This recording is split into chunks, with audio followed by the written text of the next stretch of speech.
بسم اللہ الرحمن الرحیم۔ میں ہوں خالد منہاس۔ آج ہمیں ایک اہم ایشو پہ گفتگو کرنی ہے، اور وہ ایشو ہے کہ افغان مہاجرین کے حوالے سے پاکستان میں جو سینٹیمنٹ پایا جاتا ہے اس کی وجہ کیا ہے، اور اس کی بڑی وجہ ایران اور اسرائیل کے درمیان جو جنگ ہے وہ جنگ بھی اس کی ایک بہت بڑی وجہ بنی ہے، جس میں یہ چیز سامنے آئی کہ بہت سے افغان، سارے کے سارے نہیں، ان میں سے کئی افغان جو ہیں وہ اسرائیل کے ایجنٹ کے طور پہ کام کرتے رہے ہیں، اور اسی وجہ سے ایران سے بڑی تعداد میں افغانوں کا انخلا ہوا ہے، اور بڑی تیزی کے ساتھ انخلا ہوا ہے، کیونکہ ایران اب ان لوگوں کو وہاں پہ دیکھنے کے لیے تیار نہیں ہے۔ اور یہ سینٹیمنٹ پاکستان میں اس لیے موجود ہے کہ پاکستان کے لوگ یہ سمجھتے ہیں کہ شاید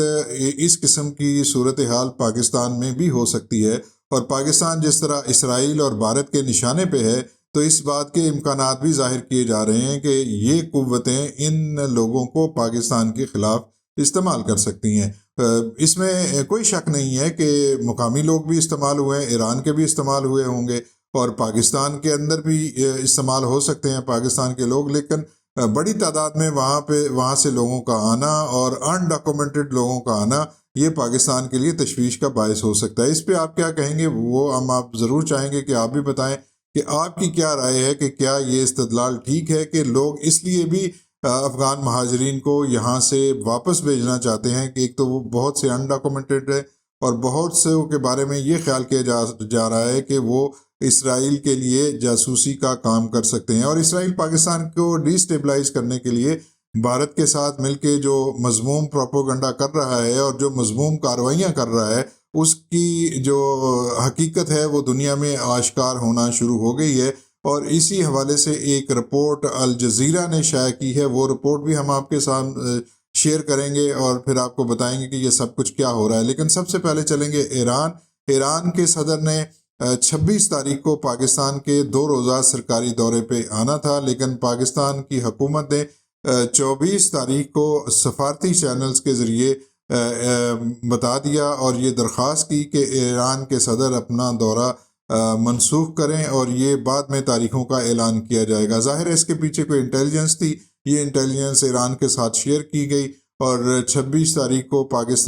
ایران کا دورہ جو ہے، وہ ایران کے صدر کا دورہ وہ پاکستان نہیں ہو سکا، اور 26 تاریخ کی صبح کو ہی ایک تنظیم ہے جیش العدل، اس نے زاہدان میں ایک جوڈیشل کمپلیکس پہ حملہ کر دیا، جس پہ 5 سے لے کے 9 افراد کے شہید ہونے کی اطلاعات موصول ہوئی ہیں۔ اس کا مطلب یہ بھی ہے کہ 26 تاریخ کو جیش العدل نے پاکستان اور ایران کے درمیان تعلقات کو خراب کرنے کے لیے ایک بڑا منصوبہ تیار کر رکھا تھا، اور یہ منصوبہ یہی تھا کہ جس وقت ایران کے صدر پاکستان کے دورے پہ ہوں تو وہ ایران کے اندر دہشت گردی کی ایک بڑی کارروائی کر کے ان دونوں ملکوں کے درمیان اختلافات کو ہوا دے۔ اور جیش العدل کے بارے میں ایک یہ خیال بھی کیا جاتا ہے کہ وہ شاید پاکستان میں ان کے ٹھکانے ہیں، اور ایران نے کچھ عرصہ پہلے پاکستان پہ حملہ کیا تھا، میزائل داغے تھے، تو یہ جیش العدل کے انہی ٹھکانوں کے بارے میں بتایا جا رہا ہے کہ انہی پہ برسائے گئے تھے، اور پاکستان نے پھر جوابی کارروائی کی تھی، اور وہاں پہ جو بی ایل اے کے کیمپس ہیں ان کو نشانہ بنایا تھا۔ تو جیش العدل ہو یا بی ایل اے ہو یا اس طرح کی کوئی بھی تنظیمیں ہوں، حقیقت یہ ہے کہ یہ اسرائیل اور بھارت کی جانب سے ان کی فنڈنگ کی جا رہی ہے، اور مختلف چینل سے ان دونوں کو ایک دوسرے کے ساتھ لڑایا جا رہا ہے، پاکستان کے حوالے سے بھی اور ایران کے حوالے سے بھی، تاکہ یہ دونوں ملک ایک دوسرے کے دشمن بن جائیں، ایک دوسرے سے گتھم گتھا ہو جائیں۔ اس سے پہلے پاکستان کے اندر شیعہ سنی فسادات کرانے کی ایک مذموم سازش بھی بہت بار بے نقاب ہو چکی ہے، لیکن پاکستان نے اور پاکستان کے عوام نے اس سازش کو ہمیشہ بے نقاب کیا ہے۔ لیکن اب یہ چیزیں بین الاقوامی میڈیا پر آنا شروع ہو گئی ہیں، اور اس بات کو تسلیم کیا جا رہا ہے کہ اسرائیل پاکستان کے اندر اور ایران کے اندر اپنے ایجنڈے کو پروان چڑھانے کے لیے وہ بلوچ علیحدگی پسند تنظیموں کو فنڈنگ کر رہا ہے، اس کو ہر قسم کی سہولیات دے رہا ہے۔ یہ تمام چیزیں کیا ہیں اس پہ بھی ہم ایک نظر ڈالتے ہیں۔ الجزیرہ نے ایک سٹوری شائع کی ہے، یہ سٹوری ایک فلسطینی صحافی ہیں، ان کی سٹوری ہے، جنہوں نے میمری نامی ایک تنظیم ہے جو USA میں قائم ہے، Middle East media research institute ہے، اس قسم کا نام ہے اس کا. اور اس نے ایک خاموشی سے یہ بتایا گیا کہ ایک اس نے پروجیکٹ شروع کیا ہے، بلوچستان اسٹڈی پروجیکٹ. اور اس میں بلوچستان کے جو منرلز ہیں، بلوچستان کے جو دیگر چیزیں ہیں، ان تمام چیزوں کو انہوں نے کہا ہے کہ ہم ان کا جائزہ لیں گے. لیکن اصل چیز یہ ہے کہ یہ فنڈنگ کی جا رہی ہے BLA کو، اور BLA اور اس قسم کی جو دوسری تنظیمیں پاکستان کے خلاف کام کر رہی ہیں، ان کو پاکستان کے خلاف جو ہے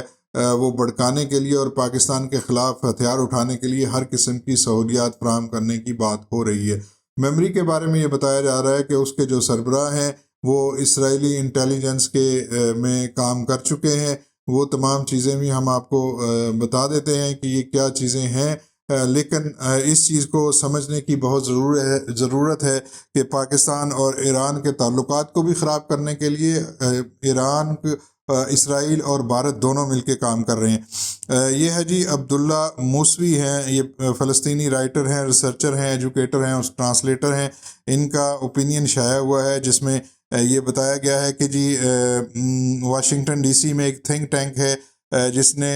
12 جون کو ایک پروجیکٹ اناؤنس کیا. اس کا نام ہے Middle East media research Institute. اس نے پروجیکٹ کا اعلان کیا ہے بلوچستان اسٹڈی پروجیکٹ، اور اس میں جو ہے وہ گوادر، چابہار، آئل، گیس اور یورینیم، کاپر، کول اور را ارتھ اور ایلیمنٹ اور اس قسم کی تمام چیزوں کو دیکھنے کے لیے ایک ریسرچ پروجیکٹ انہوں نے شروع کیا ہے. لیکن اس کا مقصد بتایا یہ جا رہا ہے کہ ایران اور پاکستان کو انگیج کرنا ہے اور ان کے تعلقات کو خراب کرنا ہے، اور اس میں تاکہ اسرائیل اپنے مقاصد کو حاصل کر سکے. اور اس کی ایک وجہ یہ ہے کہ جو ایران کے جو ایٹمی پروگرام ہے اس تک مزید جو آگاہی حاصل کرنے کے لیے اور اس پر مزید رسائی حاصل کرنے کے لیے بھی یہ تمام چیزیں کی جا رہی ہیں. آپ کو یہ بھی بتا دیں کہ میمری، اس آرٹیکل کے مطابق میمری 1998 میں یہ بنی تھی، اور یہ ایک تھنک ٹینک ہے جو اسرائیل کے ایجنڈے کو آگے بڑھاتا ہے، اور اس کے جو فاؤنڈر ہیں وہ کرنل یگال کارمون ہیں. اور یہ 20 سال تک ملٹری انٹیلیجنس کور جو اسرائیل کی ہے اس میں کام کرتے رہے ہیں. اور یہ آفیشیل طور پہ میمری جو ہے وہ 2012 سے اسرائیل کے لیے انٹیلیجنس گیدرنگ کا کام کرتی ہے. تو یہ صورتحال جو ہے وہ خاصی پاکستان کے لیے بھی تشویشناک ہونے چاہیے اور ایران کے لیے بھی تشویشناک ہونی چاہیے. تو ظاہر ہے پاکستان کے پاس کچھ انٹیلیجنس تھی، پاکستان نے وہ انٹیلیجنس ایران کے ساتھ شیئر کر دی ہے. اب دونوں ممالک جو ہیں وہ اس چیز کو انہیں دیکھنا چاہیے. اس کے ساتھ ساتھ یہ بھی اس آرٹیکل میں بتایا گیا ہے کہ ایسے فیک اکاؤنٹ چلائے جا رہے ہیں، وہ ظاہر اسرائیل اور بھارت کی طرف سے چلائے جا رہے ہیں، جو پاکستان کے خلاف کام کر رہے ہیں اور جو بلوچ علیحدگی پسندوں کو پروان چڑھا رہے ہیں. اور یہ جو فیک اکاؤنٹ ہیں ان کو فالو کیا جا رہا ہے نئی دلی کی جانب سے، انڈیا کی جانب سے، اور انڈیا اس حوالے سے پوری طرح پاکستان کو ڈی سٹیبلائز کرنے کے لیے اپنی کارروائیاں اور مضمون مقاصد جو ہے وہ حاصل کرنا چاہتا ہے. اس میں ایک شخص کا نام لیا گیا ہے جو وہ خود کو اپنا وہ سمجھتے ہیں، کیا کہتے ہیں اس کو، ترجمان بلوچ علیحدگی پسندوں کے. تو میر یار بلوچ اس کو اس جو تھنک ٹینک ہے اور یہ جو پروجیکٹ ہے اس کو اسپیشل ایڈوائزر بنایا گیا ہے. اور یہ پتہ نہیں ہے یہ شخص کون ہے میر یار بلوچ، اس کی کوئی آئیڈینٹی نہیں ہے، اس کا کوئی چیز سامنے نہیں ہے، کہاں سے تعلق ہے، کون شخص ہے. لیکن اس کے بارے میں بتایا جا رہا ہے کہ یہ بہت انٹلیکچوئل ہے اور یہ پتہ نہیں کیا ہے. اور جب آپریشن سندور ہوا تھا تو اسی شخص نے یہ کہا تھا کہ جی بلوچ جو ہیں، پاکستان کے بلوچ، وہ آپریشن سندور میں نریندر مودی کے ساتھ کھڑے ہیں. اور آپریشن سندور کا جو حال ہوا ہے وہ تو سب کے سامنے ہے. میر یار بلوچ ہوں یا اس قسم کے جو لوگ مرضی ہوں، لیکن پاکستان بالکل پوری طرح جاگ رہا ہے. ایران کو بھی اب ہوش آنا شروع ہو گیا ہے کہ جو اس نے چیزیں پال رکھی تھیں اپنے اندر اور جس قسم کے معاملات چل رہے تھے، اسرائیل اور انڈیا یہ دونوں مل کے ایران کو بھی ڈی سٹیبلائز کر رہے ہیں اور ایران کے ذریعے پاکستان کو بھی ڈی سٹیبلائز کر رہے ہیں. دونوں ملکوں کو اس چیز کی سمجھ آ جانی چاہیے اور ان کے خلاف دونوں کو مل کے کام کرنا چاہیے۔ اور اب آپ بات کرتے ہیں مہاجرین کے حوالے سے، افغان مہاجرین کے حوالے سے، تو کیا یہ بات ممکن نہیں ہے کہ جو BLA کو فنڈنگ کر رہے ہیں، جو جیش العدل کو فنڈنگ کر رہے ہیں، جو بلوچ علیحدگی پسندوں کو فنڈنگ کر رہے ہیں، وہ پاکستان کے اندر ایک ایسا طبقہ جس کے بارے میں یہ بتایا جا رہا ہے کہ وہ بہت انڈاکومنٹڈ ہے، ان کا کوئی پتہ نہیں ہوتا، تو کیا ان میں سے بہت سے لوگوں کو انہوں نے آن بورڈ نہیں کیا ہوگا؟ کیا ان کو وہ اپنے مقاصد کے لیے استعمال نہیں کر رہے ہوں گے؟ پاکستان کے اندر